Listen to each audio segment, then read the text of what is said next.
building, we are building, we are building. What's up, everybody? This is Dr. Joe Daniels, host of the Build Community Love podcast. Welcome back to episode 15 with Keon Mitchell. He is an actor. He is a business systems analyst. Most importantly, he is working to continue to empower his community. If you have not listened to part number 1, be sure to go back and listen to part number 1. This is part number 2. Let's get into the show. That's real. So we're going to go ahead and go into our next segment. This segment is called Take Me Into Your Classroom. You become the teacher. Go ahead and walk to either the chalkboard or dry erasers, whatever you prefer. Here's the marker. Here's the chalk. Okay, all right. It's your turn, man. All right. Real quick, I want you to walk me through, because this is what you said previously. You said you are a huge fan of living your vision. Mm-hmm. And so I think a lot of people have a hard time taking what they visualize or what they dream in their mind and putting it down on paper.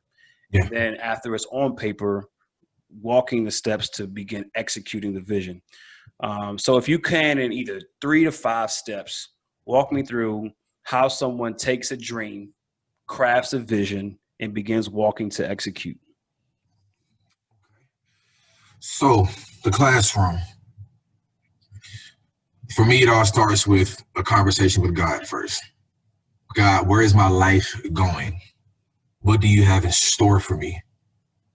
What have you shown me leading up into this point that can help me dictate where I'm going in your will that you have for me? That's the very first conversation. You got to have that clarity. You got to pray for that clarity and understanding and sit still to be able to hear what he's trying to show you or hear what he's trying to tell you and to be able to see what he's trying to show you. Because God gives you your end all be all in breadcrumbs. He shows it to you. But if that eye isn't open to be able to really see what it is that he's trying to show you, you're going to miss it every single time. The second thing for me is after that prayer is clearing out the closet. Clearing out your closet. What does that look like to some? What does that look like to me specifically? For me, that means dealing with your demons. Clearing out your house, addressing things, everything that at the same time, everything that's in your house doesn't have to stay, even if it's good for you. So readjusting, this is along the lines of readjusting your spirit to align with what God showed you. So does that mean some friends might have to go? Maybe, maybe not. Does that mean that you have to, execute new habits? Yes. Does that mean that you have to let go of bad old habits? Yes, it does. Does that mean that you have to find ways to deal with past traumas, whatever that looks like to the individual in respects to the individual? Start cleaning out your closet so you can start being more aligned with God and more aligned with your purpose.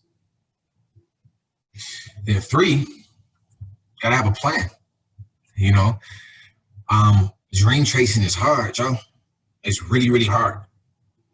And it's not hard from the fact that, I may not necessarily have all the money to support myself in the dream. Or it may not be necessarily I don't have the resources. No, dream chasing is hard because it's an emotional, spiritual battle. Mm-hmm. So you got to really align yourself with your plan. And this plan, once you execute step 1 and step 2, that plan becomes so much more clear because you've minimized toxicity and you've minimized distractions. And now you're focused on that end goal, and because you've also minimized those distractions and some toxicity that could have been in your life, you're able to see the end of that tunnel rather clearly and just walk towards it seamlessly to some.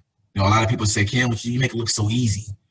No, I just don't have too many distractions to give too much attention to, so that way I'm just really focused on this particular thing. So most things that you complain about has to do with my end goal, not the other stuff.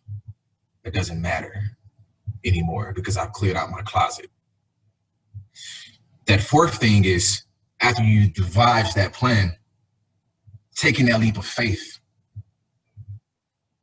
that's backed by that conversation that you've had with God, backed by that confidence of the plan that you just created with God's assistance and backing that vision, his vision into your plan for you.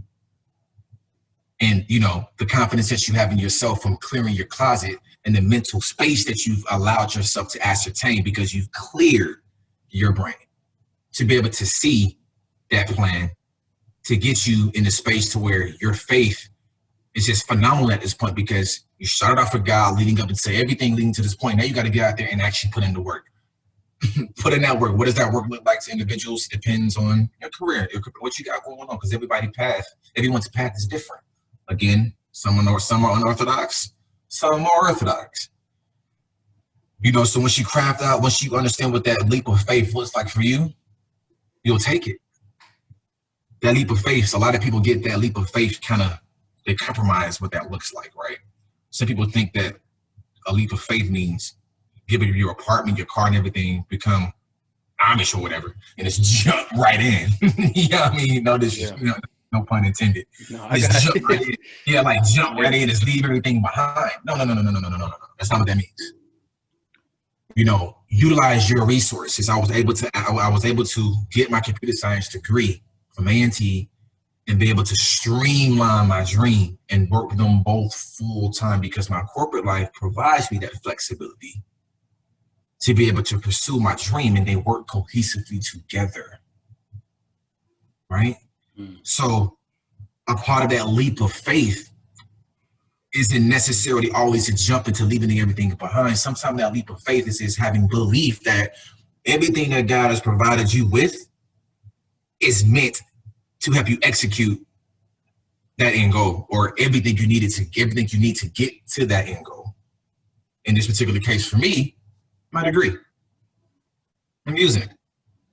And when that time comes for me to say, hey, you serve this purpose, it's time for you to go. Let's build something bigger because I'm in a position to be able to do so now. Then I have my degree over there in certifications to be able to jump back into that life if need be. Mm-hmm. Number 5, last thing is, a part of being a part of the classroom conversation. The 5th thing is having the tenacity to build yourself up, self-educate, to make yourself become that person that you want to be. Everybody, like you mentioned before, doesn't necessarily have the oomph or the understanding of what it looks like to become or live the person that you see every single day, because we have a hard time believing it and thinking that it's true and possible. You got to have the balls as a woman and a man, to get out here and say, you know what? I don't even care how crazy this looks to me, but this is my life.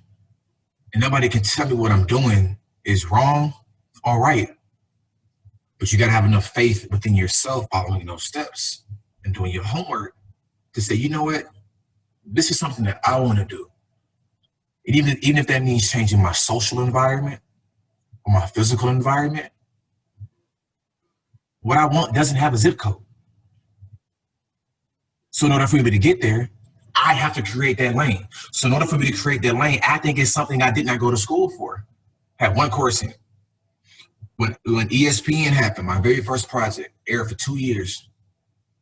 When Almost Christmas happened, still on TV. We'll be on TV forever. It's a classic. I didn't take acting. I didn't have any acting classes before then, except for that one at A&T. My first acting courses came after Mr. Talbert, David E. Talbert, director, screenplay, playwright, for Almost Christmas, and other projects, baggage claim and such. On set, he had told me, Keon, don't focus on the fame. Focus on the craft. If you focus on stardom, you won't be here long. He said that in the middle of the rain, on the summer rollers when it was raining, outside on set. What does that look like to me? I knew for a fact I didn't have any acting classes or any, specific skill sets toward acting. But I knew I was utilizing my computer science degree in my corporate life, which I needed in order to set the basis of where I was going to go in my corporate life. So maybe I should have the discipline, the ambition, the tenacity to want to go out and say, you know what? I'm here now. I took that leap. I talked to God about it. I cleaned out my closet. I got a plan with God's assistance, I'm taking this leap. And let me make sure I got every single thing I need, all the tools and resources I need to make sure that when I do take this leap, it's go time. That's when I started taking classes, Meisner technique, specifically, that's my go-to. I studied that for, at this point, 4 years now. In this books on it up here, tons of books up here about the mindset technique. So I had to equip myself, because at the end of the day, you can't fake it till you can always fake it till you make it, but once you make it, how long you gonna stay there? How long will you be allowed in the room? So even though almost Christmas happened and people can say, oh yeah, he's an actor, he's a pro, all this bullshit. Yeah, that's fine. But I know through self-accountability that I'm lacking something. It could be a natural talent or a raw talent, some may say. But then you have others in 2020 that would say, nah, he has a natural talent, but at the same time, you can tell that he's also skilled at this to some form of fashion. So in a nutshell, take that leap of faith, but also don't be afraid to humble yourself and sharpen your skill set and your craft to be the best that you can be at it. And that's where it starts. That's where it started for me. Woo! Yeah, I appreciate it. Look, let me tell you something. The classroom is full, my brother. The classroom is full. So I appreciate it. It's important, Joe, because I honestly didn't, again, I've had mentors growing up. My father was into my life.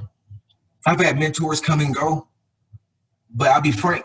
I have a lot of friends. I got a lot of, people around me, when I also got a lot of friends, so to speak, but for sure, the circle that I have, like a Wayne, for example, to a Kenesha Sierra Turner, to a Kathy, to my day ones at home on the east side who have that faith, who's watching back on the day when Keon had glasses, who was 8, 9, 10, stuff like that.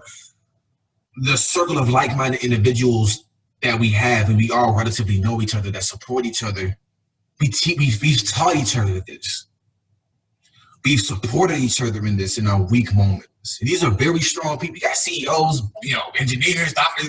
These are very strong, like-minded Aggies, individuals, or just people, period, the ones that didn't go to A&T.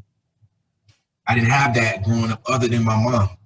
What it gave me that was me wanting more and better for my mother and for my family and for myself. I had to figure out, what does that look like? What do I want for myself? How can I take these 5-point plan and say, you know what? How can I take this and maximize my career and do something for others? Because Joey, what people don't know about me is a simple fact. What people don't know about me is my career isn't based on I want the money. It isn't based on clout, fame. I literally went into this to show Aggies specifically that if you get your ass out here and you said that you want to do something, do it. And you can do it. And it happened less than a year. God has his favor. God has his plan. But that was my intention. I honestly, I dreamed big, but I didn't necessarily think that this would come with so much responsibility. So I went into this knowing that this isn't about me. This isn't for me. So let me at least create these plans of action so that when people do come and talk to me, or I do get invited to phenomenal podcasts like this one, I'm able to educate individuals, not just sit up here and tell my falsified truth and say, hey, you know what? I got here, I'm the shit. And, I done did this, I done did that. Excuse my language, Joe. But I done did this, I done did that. And I'm just here because I deserve to be here. I'm like, no, it's not about any of that. That's not how I got here. Truthfully. Good intention, good heart, and passing the torch. If anybody asks me, Keon, how did you get here? Can you help me? I'm going to pass that message. Because that's why I'm doing it, to help inspire other individuals to not just be actors, but to get out here and figure it out. I live a certain way, Joey. Balance. Gotta have balance. I do a lot on my own. I take care of mom, myself, me. I got God family, I got God kids, all of us. I got God kids, God brothers. I'm the oldest kid in my village, from the east side and stuff. It comes with the responsibility, and like it's heavy. You know what I mean? Like you want to make sure you do it right. In order to make sure that you do it right, you got to be right with yourself.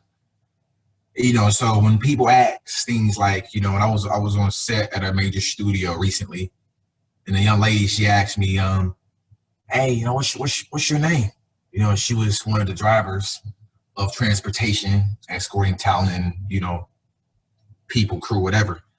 I was part of logistics and production. She said, how did you get here? Like, what did you do? Like, nobody won't help me. I've been talking to some of the stars here, some of the people here that's been doing it for years, and nobody won't talk to me. I don't know if it's because I'm just driving the bus or not, but they won't talk to me about how they got here. They won't tell me. So that shit pisses me off because quite frankly, I'm going to keep it a stack. We're all black, bro. Why not? Why not? Does that person think they're supposed to be? They're not supposed to be able to pass that torch down, set the example, be in the position to where others want to ask that kind of question? You're in this position. You're low-key in this position because you want people to be affected, and influenced by you. But what's the point of wanting to have that responsibility of influence and inspiration and not be able to share the wealth and pass that torch down to the next person, especially younger generations that's looking to you to be the mark? What's the point? What's the point if you want to keep moving along and nobody's able to tell a story about how you helped them get to that level? And your story is all about you. What's your truth when somebody asks you, how did you get here?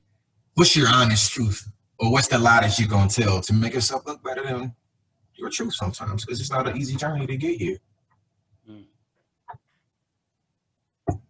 So, part of that joke, like, when I got started with this whole thing, I used to always be on Snapchat, talking about my fails, and I got this audition and I lost. I trashed it, like I did bad. Hey guys, I booked this, I booked that. The goods and the bads. The reason why I used to do that people don't know, that people will know now, given this opportunity here, is I'm doing that because I wanted the people to be a part of my journey, to see me win and or see me lose. But what you can't say is, at this point, that I didn't already make my dream come true. I was going over your notes, and there's a question about doubters, distractions. I use it as fuel, Joey. I always have. Oh, yeah. It's gasoline. That's why I got a PhD, bro. That's what I'm saying. Oh, you got that thing. I said, I was on the ground like, my dog, doubters, that's gas, man. Like, and not from a negative perspective at all. Like, no, it's not a negative intake. It doesn't have to be a negative intake. That doubt is used, as fuel for the tank. You just have to understand that, what you're trying to achieve. Most people that's doubting it don't have any insight to what you're trying to do. Sometimes it's too big for them to understand.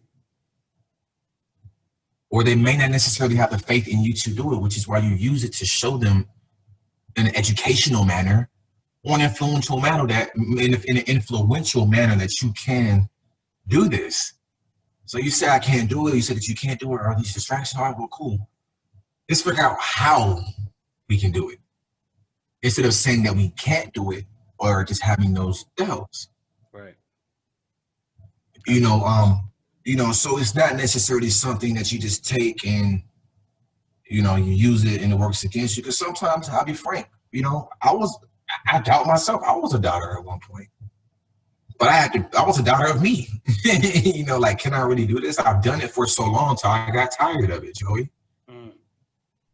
And I made a decision to say I'm going to do it. Even in the moments of me pursuing my career, whether that's a craft or even my corporate life, I still have my doubts in progression.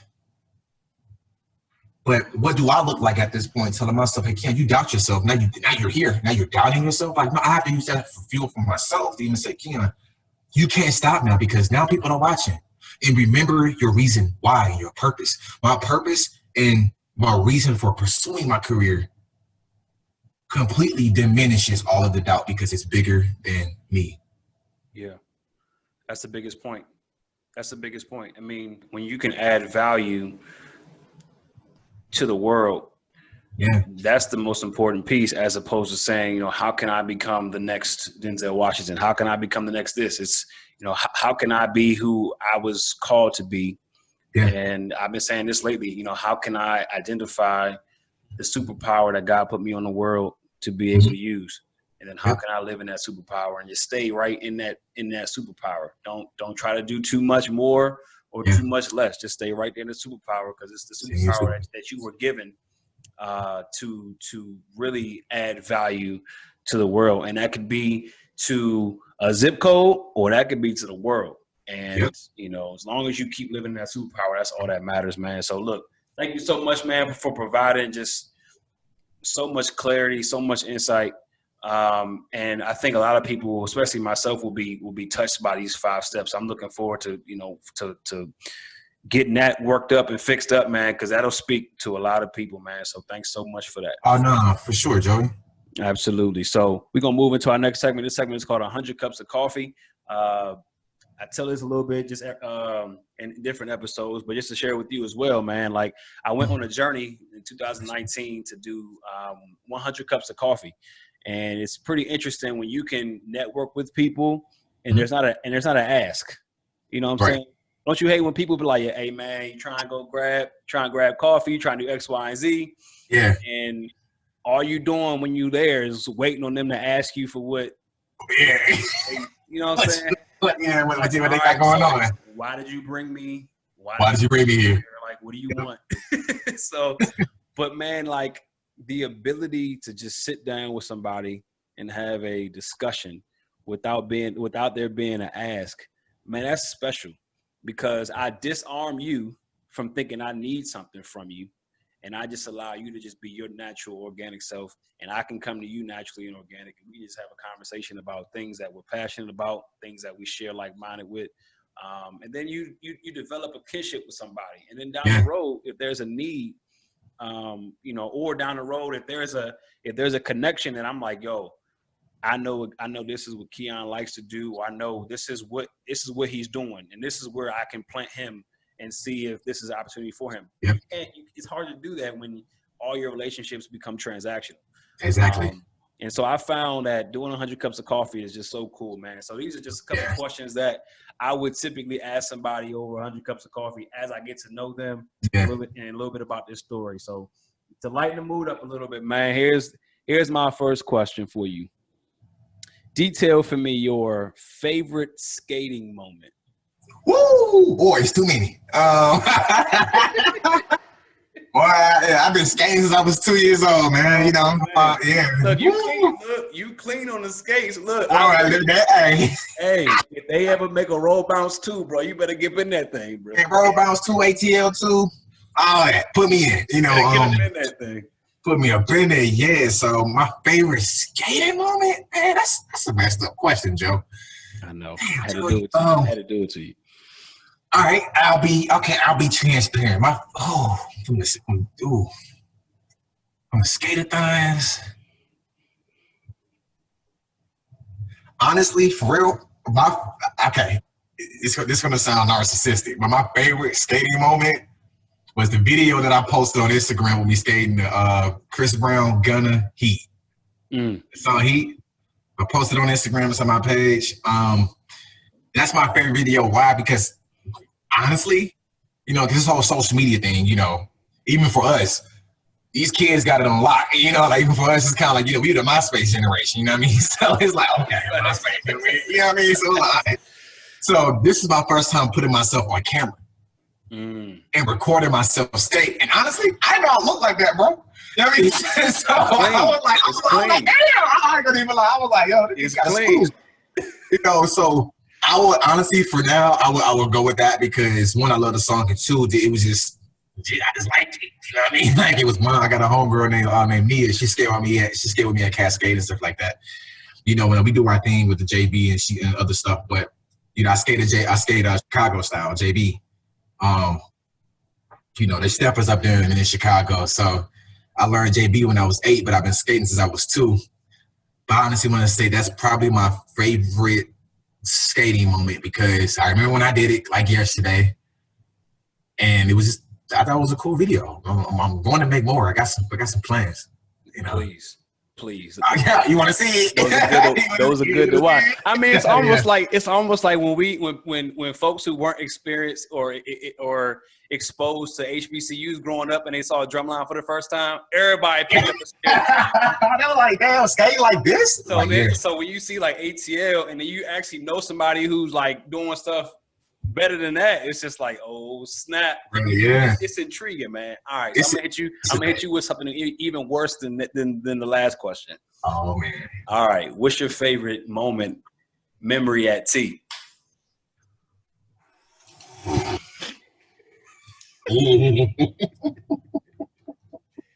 And look, while you thinking about it, you can name drop if you want to, or you can make it. Name dropping nothing. Name dropping nothing.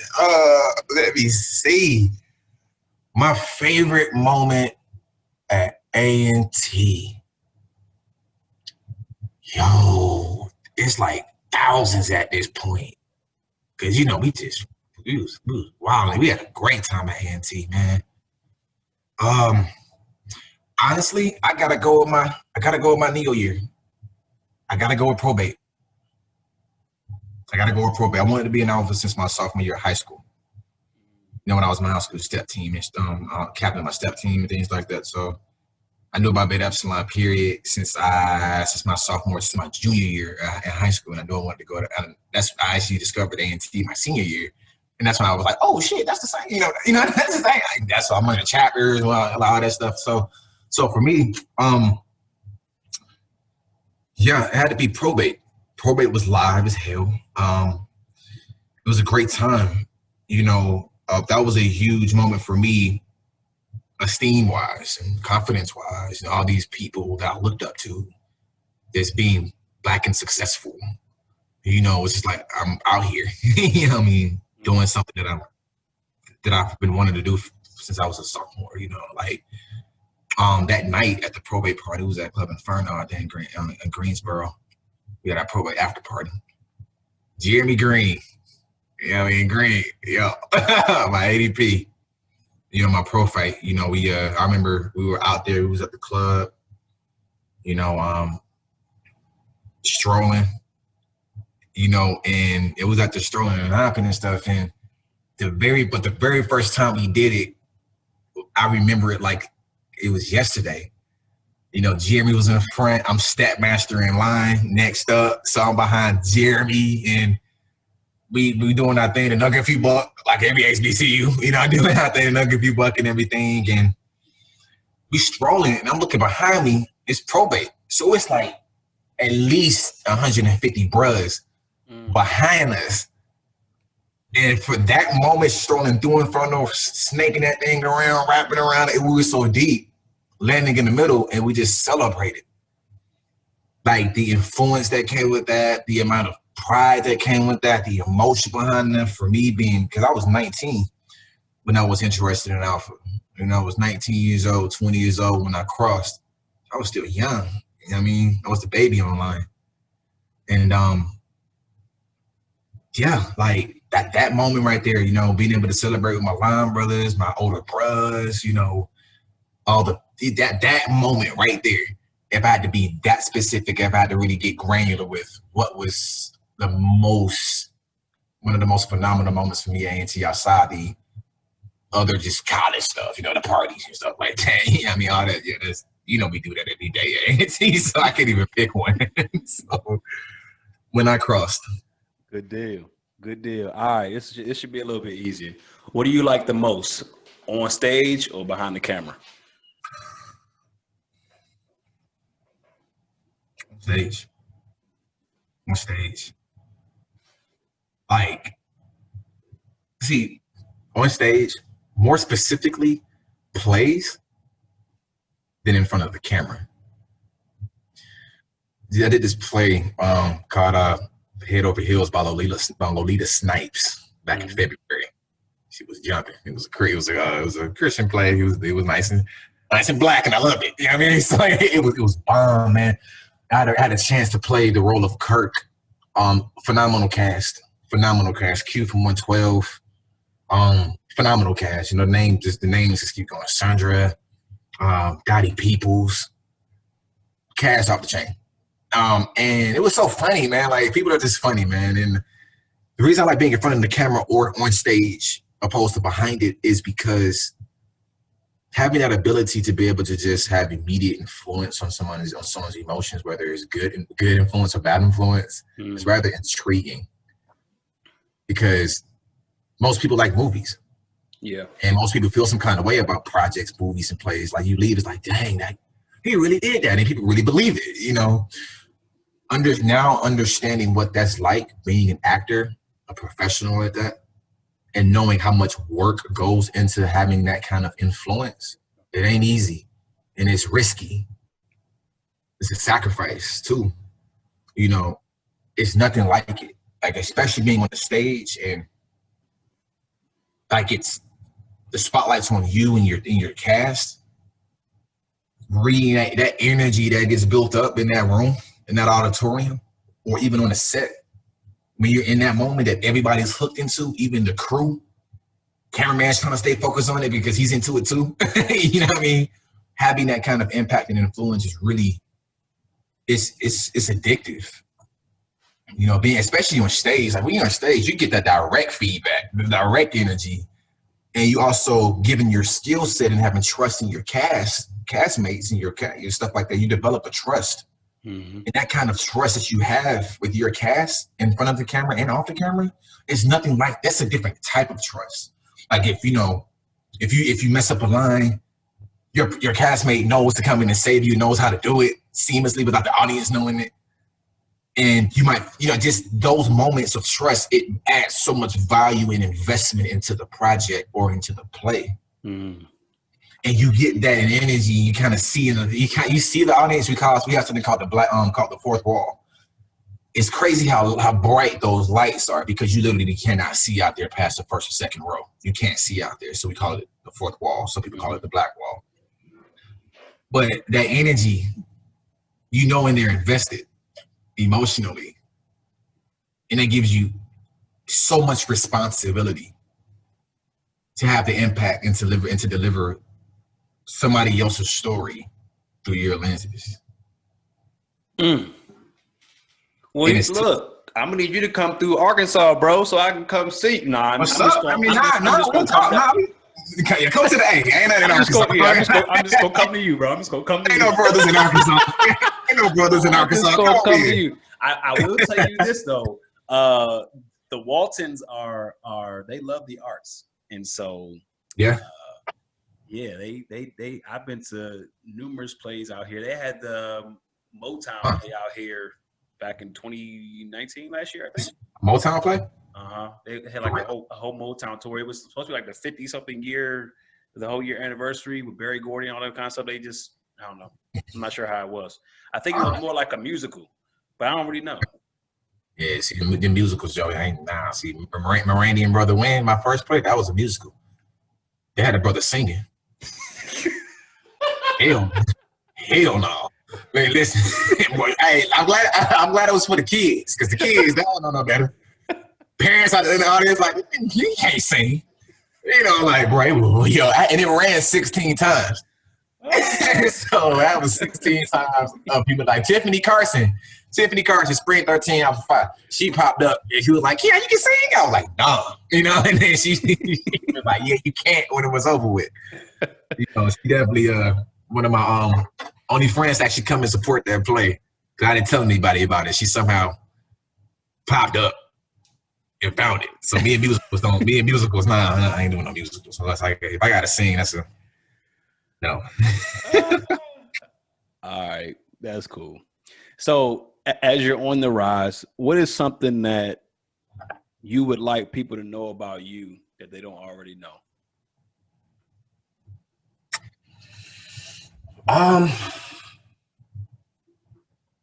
Wow. I haven't had that question question, put it that way.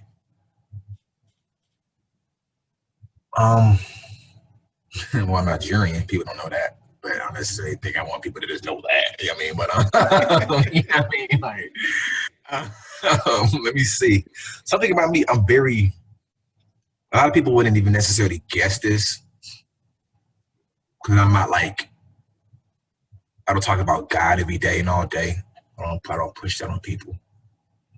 But I'm a very, very faith-driven individual.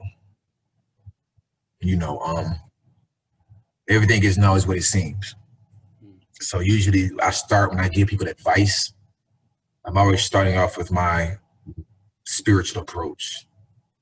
So that way, when I'm talking to this person and they actually understand where I'm coming from, to help them understand where I'm coming from, at least they have some spiritual investment into it, you know, whatever their belief is, you know, I'm a very, very spiritual person. And that drives the other things that will be coming in the future of the 501c3s, Give Yourself a Chance Foundation. So this is actually a foundation that I want to start rather, sooner than later. And we can talk about that if you would like, but essentially, I'm very faith driven. You know, I don't really have any other way of putting that. You know, I've seen, God work magic in my mom's life. You know, my mom, she had breast cancer twice back in 89, 92. She suffered from from multiple things since all that chemo and stuff. And she's here today acting like she's 25. You know what I mean? To this day, literally to this day. And, she's here for a reason. She's not here to be taken out by no damn COVID. You know what I mean? None of that. You know what I mean? Like, she's here for a reason. And I feel like I'm that reason. You know, so I'm very outside of parenthood. You know what I mean? But I'm very faith driven, for sure. God comes before most of my decisions, but that's on the faith side. But if you had to get more involved in regards to me as, the person and stuff like that, like me, I'm very, I'm an extreme engineer, man. I want so much out of life, man. I'm very big on giving back, but I want to make sure I give back in the biggest ways I can possibly can. Hence the Give Yourself a Chance Foundation. No, for sure. The Give Yourself a Chance Foundation that we want to start. Hopefully nobody steals that. Well, go ahead, talk about it as much as you feel comfortable to, so people don't take the idea. So because I grew up in my circumstances and I did not give myself a chance until later on, in my educational career, academic career at T. I didn't give myself a chance to chase my dream. The purpose of this foundation is pretty much to be able to have an establishment that supports individuals that are in the stimulus program, that are in the STEM program, but feel as if they can't reach their dreams and their goals at the same time, that are outside of their, corporate lives or scientific lives, so to speak, or the STEM world of things, right? Mm-hmm. I gave up engineering from A&T. Was a cop-out, quite frankly. Computer science, going to college to be a engineer was a cop-out, because I didn't have the courage to say, I'm not going to college, or if I'm going to go to college, I'm going to jump into the theater program. But I didn't have that confidence in doing that. And of course, my mom always pushed academics. You know what I mean? So in my mind, theater isn't a major, you know what I mean, or a degree. That's something that's going to bring in revenue for my family. That was a cop-out. So the Give Yourself a Chance Foundation and the Give Yourself a Chance scholarship that I want to start one day is to be able to help individuals who feel like that one or two students, whatever we can afford at the time, depending on what that looks like. I'm still doing research and figuring out what does that look like to build a foundation. Working with some key players. Yeah. Giving these scholarships and create, even if they don't get the scholarships, but providing an outlet or an environment, whether it's a facility or something where people can kind of go to and, study their dream, that's along certain parameters and such. We can't make every dream come true, but I know acting, So, and of course, having another team of individuals that have other talents and sorts. So that could be other individuals' dreams, because some people's dreams are to be that engineer. Or to be that doctor. Dreams aren't necessarily always in front of somebody's camera. Like, no, my dream is to be, at one point, my dream was to be an aerospace engineer. So everybody's dream is different. But the purpose of this particular initiative is to assist those individuals who feel like it's not possible to do both. Mm-hmm. I like that. I like that. Give yourself a chance. Foundation, GYC. I like that a lot. And I mean, to describe it in my words, I would say give yourself permission to be you and be great. Yep. I just think, because we live in such a conveyor belt type system, man, kindergarten, college, working, retirement, dead. It's just like you never have been given permission to just step out on faith, like you said, after you've done everything, after you've gone to God, after you clean out your closet, after you've written out your plan, you take a leap of faith. But we don't give ourselves permission to do that because of all types of reasons, or give ourselves permission to not only think that life is what our degree is in. Yeah. Give yourself permission. If you want to go out and pursue acting, go pursue acting. If you want to go out and become a public keynote speaker, go be a public keynote speaker. I know for me, my biggest fear was stuttering, bro.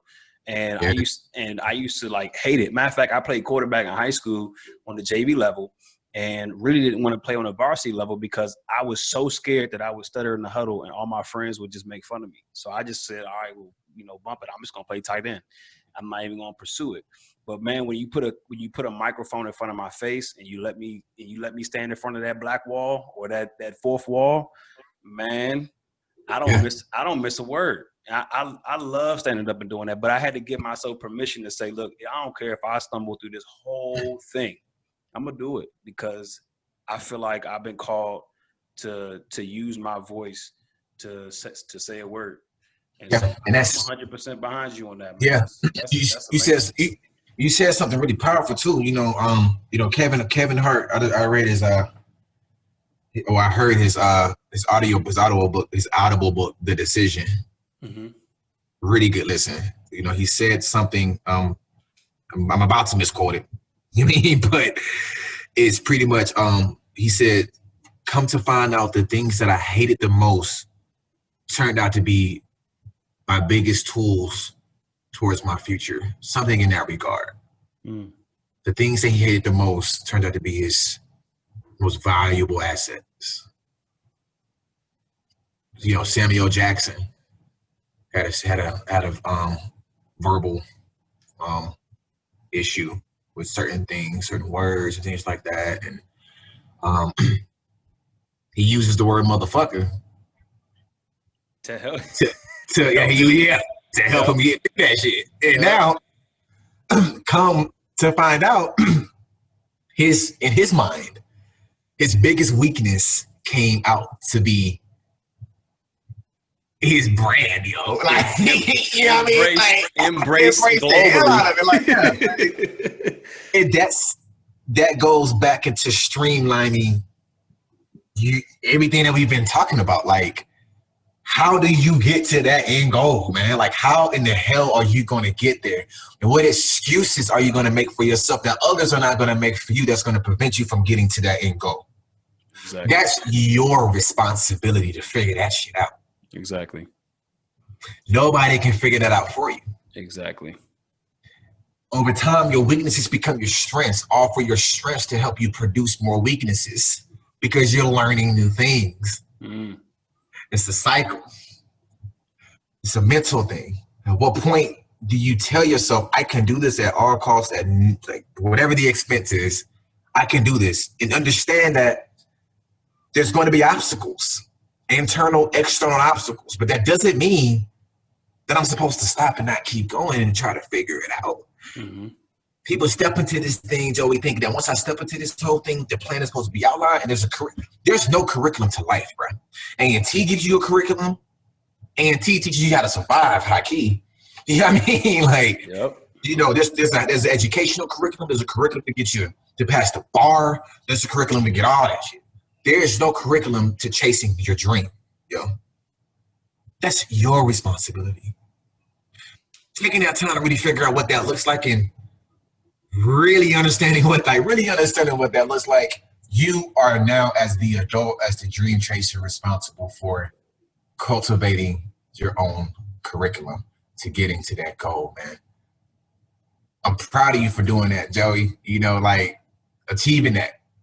Like this podcast is fun, man. I'm glad that you're here, providing opportunities like this for me to be able to get this off my chest on a public platform, man. Had you not taken that leap of faith to say, you know what, I love to speak now. I'm gonna do my own podcast. On top of that, you're a doctor from my school. You know what I mean? A black man that I looked up to when I was at T. You know what I mean? Like, these are all stepping stones for me. And these are also reasons why I don't doubt myself anymore. And I don't stop until I get to where y'all are. You understand what I'm saying? Like, that's my frame of mind with this whole thing. You, Wayne, I'm like, you know what I mean? So, and that's why it's a cycle, because we see you grinding, which then puts us to wanting to keep our foot on the gas, and stop to drink some water, stop to take a nap, and then keep going and keep on grinding. Man, how can people reach you, bro? You can reach me a couple of ways. Instagram, you can catch me on my Instagram page. It's Keon R Mitchell. That's KEON RMITCHELL. Keon R Mitchell. That's actually my name on all social media platforms, actually. So you can catch me on Instagram, Twitter. I don't really tweet that much, to be honest. But Twitter's pretty much my go-to if you want to reach out to me. If you ever wanted to get in contact with me for business purposes as well, you can reach out to my email, my business email, which is the kr.mbrand@gmail.com.